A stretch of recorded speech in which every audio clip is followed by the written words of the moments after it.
How does Marvel's first family survive when they lose absolutely everything? And what happens when a single mother makes the ultimate sacrifice to save Captain America? Greetings, my Omni Archivists, and welcome back to the Ordered Omnibus, where we're meticulously cataloging the history of the Marvel Universe, one issue at a time. And today we're cracking open the second archive of April 2004, and the stakes are getting deeply personal. We're looking at the massive debut of Marvel Knights 4, stripping the Fantastic Four of their funding and forcing them into a gritty reality of wage labor in New York City. We're also tracking Frank Castle's ruthless escalation in Punisher Max number 3 as an old acquaintance targets him, witnessing a devastating tragedy in the Avengers number 78, and checking in on the growing mutant tension in UltimateXMen 42. Time to turn to today's tales, but first, toughen the troops, thrash the subscribe tab to total triumph, trigger the toll for track tomorrow's transmissions, and toss your thoughts throughout the thread thoroughly to topple the trend tracker. Time to tackle that timeline. Let's get into those comics. Avengers, Volume 3, Issue 78. So understand, this whole episode is basically filler. It's a throwaway issue. But instead of just skipping it, I'm going to go over some of the absolute best writing that I've seen in a long time. We open in Ipswich, which has turned into a complete disaster. She-Hulk is trying to pull survivors from the rubble, but the real issue is Captain America. Captain is literally seconds away from taking a permanent dirt nap, courtesy of Thunderball. But then out of nowhere, you get this moment of absolute insane bravery. Now, normally a villain would just swat her aside. But Thunderball is actually energized by this. He genuinely believes she's a divine test sent by God. And this is where the fight turns into a completely wild, high-stakes intellectual standoff. He starts testing her resolve by quoting Renier from Shakespeare's Henry VI. And Kelsey, she doesn't even flinch. She hits him right back with a Joan Arc's part from the exact same scene, declaring that I will answer unpremeditated, my courage try by combat if you darest, and thou shalt find that I exceed my sex. He pivots to the chronicler Jean Froissart, speaking of the fierce Countess Jeanne de Montfort, and she matches him flawlessly, quoting back how she held a sharp cutting sword upright. You have to realize the gravity of what's happening here. This is a civilian trading deep historical and literary blows with a guy who is swinging an enchanted wrecking ball. The desperation peaks when Thunderball tries to drop a Frederick Douglass quote about women's influences, but Kelsey utterly flips the script. She cites the 1857 Dred Scott decision to draw a straight line to the brutal realities of slavery, and then finishes him off with Douglass's own quote from his own book, Chapter 39, about the slayers of thousands of beings exalted into heroes. This is incredible writing because he isn't just hitting him back with historical slavery. She's directly referencing women's rights to call him out for exactly what he is, a monster who hurts women and gets off on the power trip. And while all this is going on, she's screaming at her nearby kids to run. Hawkeye finally steps in and silences the rest of the wrecking crew, but it's a tragedy. She-Hulk shows up to clean house just a fraction of a second too late. Thunderball, completely fueled by his delusion, lands a devastating hit and crushes Kelsey. She-Hulk goes full beast mode and ragdolls him, but the damage is already done. We immediately cut to Tony Stark's mansion for a grim reality check. We find out that Iron Man and Scarlet Witch were in England the whole time, but failed to show up. Wanda fixes Cap's broken jaw, but the victory is completely hollow when they learn Kelsey died from her injuries, proving that a civilian sacrificed her life because the Earth's mightiest heroes were just too slow. Captain America, Volume 4, Issue 23. Narrative navigators, we pick up right where the nightmare left off, staring at the brutalized body of General Oliver. The scene is grim, revealing that his attackers didn't just kill him, but they stuffed 6 GPS trackers into his mouth, sending a message that is as cryptic as it is gruesome. The camp plunges into darkness as the power cuts out, throwing the facility into an absolute circus of confusion. Cap rushes back to find the perimeter breached and discovers the terrifying truth that 14 high-value detainees have escaped under the command of Khalid el-Gamal, a hardcore jihadist. To make matters worse, they've taken Hedayat, the innocent translator Cap is trying to save, likely because of el-Gamal needs his linguistic skills for the next phase of the plan. We also learned that those GPS trackers were being tested on the prisoners without Boyle's knowledge, adding another layer of moral rot to an already deteriorating mission. The narrative shifts to a tense briefing where the stakes skyrocket into global crisis. Captain and Senator Paley investigate Hedayat's empty cell, confirming the man was a moderate who opposed El Gamal's ideology, making his kidnapping a tragedy within a tragedy. Weirdly, the script mentions that other prisoners were killed during the breakout, but is glossed over to focus on the bigger picture. Cap meets with the brass and Nick Fury, who beams in via hologram to drop the bombshell. This isn't just a prison break, it's a complex plot involving Saddam Hussein's bioweapons being shipped to Cuba for a false flag attack designed to frame the US. It's a massive escalation of desperation, forcing Cap to go rogue on a solo shield op. Before he leaves, he shares a quiet human moment with Paley, asking him to call Rebecca if he doesn't come back, proving that even super soldiers feel the weight of mortality. Cap heads into the Cuban jungle tracking the fugitives, but quickly runs into a squad of local soldiers who are ready to turn him into Swiss cheese. But just as the situation threatens to turn into a bloodbath, the sky dark and a massive helicarrier-style vessel descends above the tree line. And in a twist you absolutely have to see to believe, Nick Fury walks onto the deck standing next to none other than Fidel Castro. The Cuban leader creates a surreal moment of political cognitive dissonance by declaring Captain America is the champion of the Cuban people, signaling that the Avengers and the communist regime are officially working together to stop this bioweapon threat. It's a wild cliffhanger that proves that politics in the Marvel Universe make for strange bedfellows. Emma Frost, Volume 1, Issue 8. What's going on, fellow fanatics? Today we kick things off with Emma and her boyfriend Troy at the Royal Riverboat Casino, and let me tell you, it's not going well. Troy is absolutely hemorrhaging money at the poker table, thinking he's some kind of card shark when he's really just chumming the water. He's in deep with the loan shark named Lucian to the tune of 10 grand, and the sharks, specifically the thugs named Milo and Stu, are circling. Meanwhile, we've got this whole media circus happening with Emma's dad, Winston Frost, holding a press conference about her kidnapping, which is a whole other layer of dysfunction. But the immediate problem is Troy. Despite Emma trying to telepathically guide him, the guy tries to bluff on a straight flush and gets absolutely cleaned out. Things go from bad to worse when they retreat to Troy's apartment. He's spiraling, but Emma finally decides to drop the veil to reveal exactly what she is. She proves she can read minds by blindly identifying every card he pulls from the deck. It's a massive revelation for him, but they don't have time to process it because Milo and Stu kick down the door to collect the debt. What follows is the classic scramble. They bail out the window and down the fire escape to make a break for the subway. It's a desperate run, dodging commuters and jumping turnstiles, but they manage to lose the tail. Instead of hiding out, though, Emma realizes she has the ultimate ace up her sleeve, her telepathy. She decides to head back into the lion's den to fix it herself. And this is where we see the signature Emma Frost confidence really shine. She marches back into the casino, sits down at the table, and absolutely dismantles the competition. She's reading every thought, calling every bluff, and anticipating every fold. They go from broke to hitting the jackpot in no time, cleaning the debt and then some. And because nothing in the X-Men universe can ever end happily, we cut to Emma's sister Adrian. She's over at the news station handing a producer a tape labeled DIL Emma, which implies that she's about to leak something that is going to destroy Emma's reputation properly. It's a solid win at the table, but it's a massive loss brewing on the horizon, which implies that she's about to leak something that is going to destroy Emma's reputation properly. It's a solid win at the table, but a massive loss brewing on the horizon. Incredible Hulk, Volume 3, Issue 67. Fandom Force, we're diving into a really dark chapter of the Hulk mythos where radiation isn't just making monsters, it's killing Betty Ross. She's waking up in Doc Samson's cabin not to a sunrise, but to a medical examination because her ovarian cancer is aggressive, and the only thing slowing it down is the abomination's blood in her veins. Samson is desperate, convinced that a sample of the Hulk blood could cure her completely, but Betty's just done. She's burnt out of a life on the run, tired of constant fear, and when Samson tries to force hope on her, she snaps. It isn't a screaming match, it's a gunshot.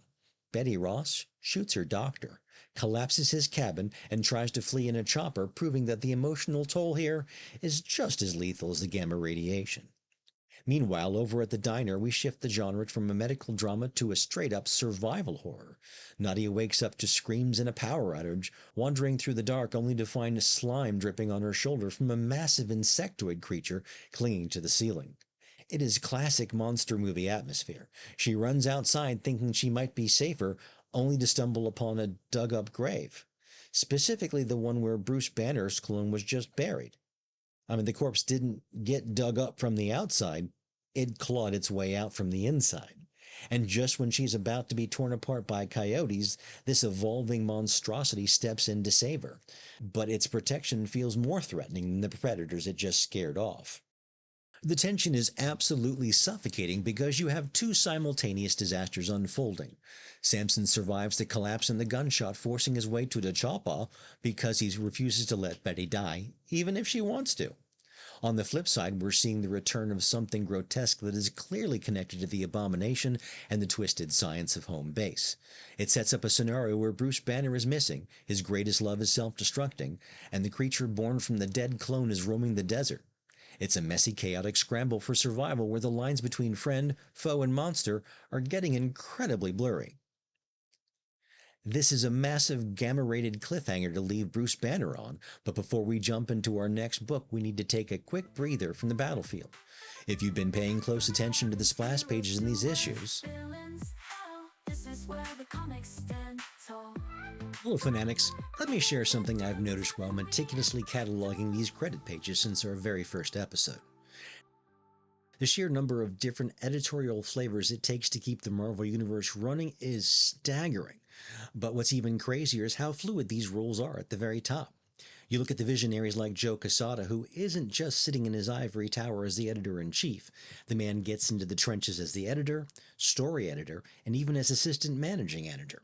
Then you have the heavyweights like Axel Alonso acting as executive and supervising editor to shape the imprint's tone, while still rolling up his sleeves to run specific books.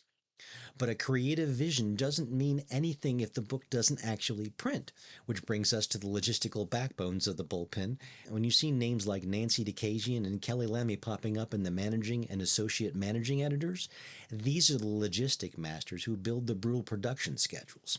They're the ones coordinating with the printers and ensuring the physical issues actually hit the stands on time, occasionally stepping into the primary editor role themselves just to keep the entire labyrinthine machine moving forward peacefully. And down in the absolute thick of it, you have the trench commanders holding the line on daily continuity. Veterans like Tom Brevoort, Ralph Macchio, John Miesegues, and Mike Raked, the primary editors doing the heavy day-to-day lifting, reviewing scripts and approving artwork. You also have guys like C.B. Sobolski bouncing between the associate editor and editor positions, acting as a vital liaison between the writers and the artists to make sure the sprawling crossovers actually make sense. And what is truly fascinating is watching the upward mobility of the Farm League. You see Nick Lowe, Andy Schmidt, Corey Settlemeyer, Warren Simons, Jennifer Lee, Mark Sumerak, and Ann Thornton handling the grueling entry-level work as assistant editors, proofreading, lettering, and compiling letter pages before earning their stripes and stepping in to become the primary editors. They're supported by a dedicated crew of assistant editors like Mackenzie Cadenhead, Nicole Wiley, and Stephanie Moore, proving that it takes a literal army to build a cohesive comic book universe. Finally, the deeper you dig, the more specialized this structure becomes with the Fixers. We've frequently seen Mike Martz and Teresa Focarile stepping in as consultant editors, dropping from the executive levels to produce targeted expertise on specific character lore or standalone projects. Understanding this intricate tiered chain of command shows you exactly who's pulling the strings behind the scenes. We're kicking off the second half of our Ordered Omnibus with the invincible Iron Man, and Tony Stark is about to get a very different kind of management crisis. Iron Man, Volume 3, Issue 77. Vital Visionaries, we're looking at Tony Stark backed into a political corner, fighting tooth and nail for the Secretary of Defense spot on Capitol Hill. The senators are grilling him, throwing his past mistakes and tragic losses right in his face to kill the nomination. But Tony, being Tony, he absolutely refuses to flinch or back down from a fight. And while he's tied up in this bureaucratic red tape, his rival Undersecretary Sonny Birch is making a monumental mess over at Aberdeen Proving Ground. Birch is pushed through a compromised missile system using glitchy Stark tech, and the dominoes are officially starting to fall. Things go from bad to catastrophic in the blink of an eye. Birch's stolen tech goes completely haywire when a missing military drone suddenly wakes up and zeroes in on a massive Galaxy cargo plane flying over the East Coast. The drone scores a direct hit, instantly crippling the 180-ton behemoth. But because Birch's automated defense grid is utterly broken, the ground batteries misinterpret the falling cargo plane as an active threat and start launching rockets right at it. Now you have a fiery, unstoppable hunk of metal and aviation fuel plummeting straight out of the sky, and the FAA realizes its crash trajectory is headed right in the heart of Washington, D.C. Down on the ground, the Senate floor devolves into pure chaos. Alarms are blaring, the Secret Service is scrambling to evacuate politicians, and everyone is running for their lives as the sky literally falls on top of them. But while everyone else is panicking and fleeing the scene, Tony Stark gets the distress call and goes the exact opposite direction. He steps right out onto the steps of the Capitol building, the sky streaked with rogue missiles, and calls his armor. The man is not about to let the Capitol burn because of his stolen tech. He blasts off into the sky, ready to catch a falling plane and prove exactly why he's the best man for the job. Marvel Knights 4, Volume 1, Issue 1. Archivists, we kick things off with Franklin Richards' 8th birthday, which should be a happy occasion, but the mood is already kind of weird. You have Johnny's new girlfriend Courtney acting bored, and Franklin is upset because he got a red wagon instead of a video game console. But the real buzzkill arrives when the Thing and their accountant Jed Schultz. He drops a bomb on the team that the Fantastic Four are broke. Between the government funding cuts and their money manager, Terry Giacometti, swindling their fortune, along with the funds of Stark and Oscorp, they are destitute. Schultz suggests bankruptcy, but Johnny refuses to accept that superheroes can go broke. The reality, however, is that the bills need to get paid, and the first family of Marvel needs to get regular jobs. The tension in the Baxter building is thick enough to cut with a knife. Sue is furious about the betrayal, while Reed is trying to be logical, but they're all feeling the pressure. The next morning, Ben and Johnny start fighting over the classifieds, leading to a bet as to who can land a gig first. Johnny tries to revive his acting career, but his agent shuts him down immediately and tells him he's pretty much unmarketable. Ben, on the other hand, heads to a demolition site. Now, the foreman is hesitant at first, thinking the thing would put his crew out of work, but when the building collapses and traps a worker, Ben saves the day. He proves that he can be a team player and secures a paycheck, winning the bet against the Human Torch. Now, while Sue is contemplating a teaching career after stopping the mugging, the reality of their situation comes crashing down at home. Johnny is forced to pay up on the bet to Ben, but the humiliation doesn't end there. Reed discovers that their bad luck has gone from bad to worse. The mayor's office sends a letter stating that since their government status is revoked, the city will no longer tolerate the collateral damage caused by their adventures. They are given an impossible choice: pay for the years of citywide destruction or surrender to the Baxter building and everything in it. With no money to pay the debt, the Fantastic Four aren't just broke, they're about to be homeless. Now, if you're analyzing this and you're thinking this makes zero tactical sense for Reed to be financially negligent, you're completely right. This story was not a natural character evolution, it was a forced boardroom mandate by the executive Bill Jemas. Mid-2003. When Mark Waid refused to write the exact broke FF scenario on the main title because it betrayed the team's core competency, Jemas fired him. The industry staged a monumental revolt. Marvel panicked, rehired Waid, and shoved this gritty executive mandate onto a brand new secondary title just to save face. Unshackled by the main continuity, writer Roberto Sacasa and artist Steve McNiven took this flawed premise and delivered a surprisingly intricate, humanizing look at the first family. Punisher Max, Volume 1, Issue 3.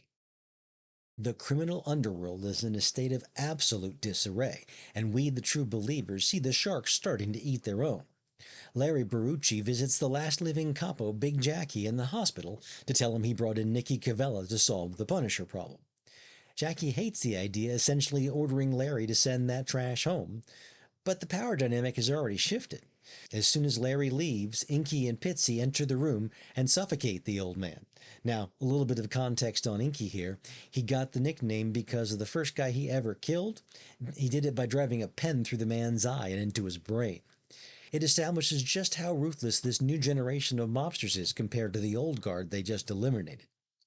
Now, while the mob is cleaning house, we find out where Frank Castle actually is. He hasn't been arrested by the police. He's chained to a chair in a penthouse captured by his old partner Microchip.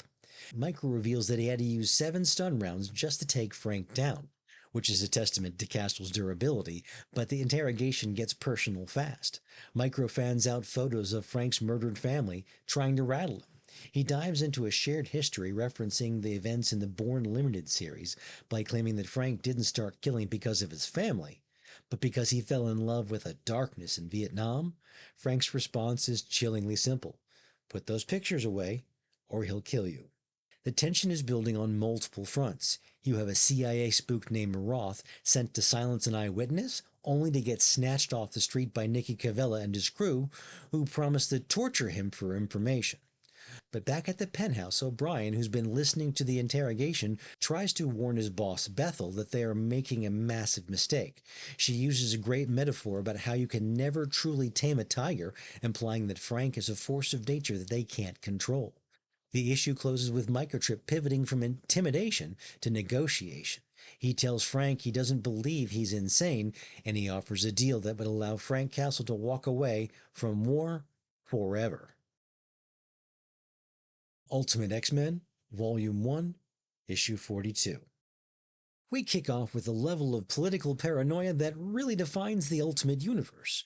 We, the lore keepers, are in the White House, where the president is understandably freaking out because an advisor just brought a young mutant named Jean Koiman, better known as Karma, to psychically scan him. The administration is terrified that the president's pro-mutant policies aren't his own ideas, but the result of Charles Xavier's manipulating his mind. It's a terrifying concept that grounds the mutant metaphor in real-world political distrust. While they confirm that he hasn't been mind-wiped, the intelligence director points out that perception is reality. Xavier's recent misstep, specifically regarding Magneto and the lethal actions of Wolverine in South Carolina, where he cleaned up a chemical accident, has made the X-Men a political liability, and they need a new face for mutant relations, and they aren't looking at Xavier anymore. Back at the mansion, the teen drama is hitting a breaking point because it carries the weight of life and death. Scott Summers and Jean Grey are on the lawn, and Scott is furious, internally screaming at her because Jean recently lost control and killed 2 anti-mutant terrorists. This ties back to the events of Blockbuster Arc, and it highlights the key difference in this universe. Jean isn't just a gentle heart of the team, she's a ticking time bomb, and Scott is terrified not just of her powers, but of what she's becoming, especially as she tries to justify these killings as just an accident of war. Meanwhile, Storm finally masters the localized lightning bolt and rushes to tell the Beast, only to find his room completely empty. It's a quiet, heartbreaking moment that signals that the team is fracturing from the inside. In an attempt to do some PR outreach, Xavier sends Scott, Kitty, and Colossus to check on a mutant who wants to go public, Dazzler. If you were expecting the disco queen of 616, forget about it. The Dazzler's a punk rocker playing trashy music in a rundown building. When Kitty enthusiastically asks for an autograph, Dazzler just spits on the paper. She has zero interest in Xavier's dream or the X-Men's cause. She just wants a record deal. It's a cynically grounded take on the character that fits perfectly with the era. But the real game changer happens back in the Situation Room. The president decides to dump Xavier and bring in a new consultant to manage the mutant problem. The consultant turns out to be a cool blonde Emma Frost. The Hellfire Club politics are about to enter the White House, and nothing will be the same. X-treme X-Men, Volume 1, Issue 42. Omnifans, the team gathers at Anna Raven's house in Via Ciotta to prep for what might be the hardest fight of their lives. They're suiting up in the unstable molecules, which is a nice callback to the classic X-Men aesthetic, but the real story here is the reinforcements. Magma, Sunspot, and Skids arrive to bolster the ranks, effectively turning this into a New Mutants reunion led by Sam Guthrie. Sam takes command, outlining a strategy that proves he's grown past the blast-off guy. He deduces that Bishop, currently drugged on rave and mind-controlled by Elias Bogan, is just a distraction. The real target is the telepath pulling the strings. The plan is risky. The heavy hitters Sam, Roberto, and Gambit will keep Bishop busy while the strike team, Rogue, Sage, and Magma, hunts the Puppet Master. The battle kicks off in an abandoned army coastal fort, and initially it looks like a cakewalk. Skid uses her frictionless force fields to make absolute fools of Bogan's henchmen, causing Bludgeon and Cudgel to knock each other out, while Cannonball reflects Rolling Thunder's attacks right back at her. But when the bishop steps into the field, the mood shifts instantly. This isn't the bishop they know. This is a tactical machine with no morals. He slaps a device onto Skids that removes all friction, sending her spinning uncontrollably into a pit, and hits Sam with combat nanomites that threaten to tear him apart if he drops his blast field. He is systematically dismantling the team using their own weaknesses against them. It comes down to Gambit to save the squad, and in a battle of kinetic energy, Remy proves that finesse can beat raw power. He trips Bishop up, mocking him with the classic Cajun charm, and manages to flip the X-Men into the pit on top of the unconscious Skids and Sunspot, triggering the energy-draining device Bishop had used earlier. It knocks Bishop out, and for a second, it looks like a win, but the victory is short-lived as Bogan's pet telepath phases through Gambit's mind, dropping him instantly. However, Sage has one card to play. She diverted the girls' team to pick up a ringer, somebody whose mind is unreadable and who can walk through walls. Enter Kitty Pryde, who drops the classic Godfather line, "Just when I thought I was out, they pulled me back in." And that draws the curtain on the second part of April of 2004 Deep Dive, bringing another heavy chapter of continuity to a close, my fellow fanatics. We watched the first family get blindsided by a sprawling financial swindle that forced them into the unemployment line, witnessed Frank Castle get violently dragged onto the defensive by a ghost from his past, and stood by as a brave civilian paid the ultimate price to shield Captain America from destruction. The Marvel Universe is running on pure adrenaline and fractured alliances, but don't close that digital archive just yet, because the timeline never sleeps. Next time, we'll be diving straight into April of 2004 Part 3, where the stakes get even higher and the consequences become permanent.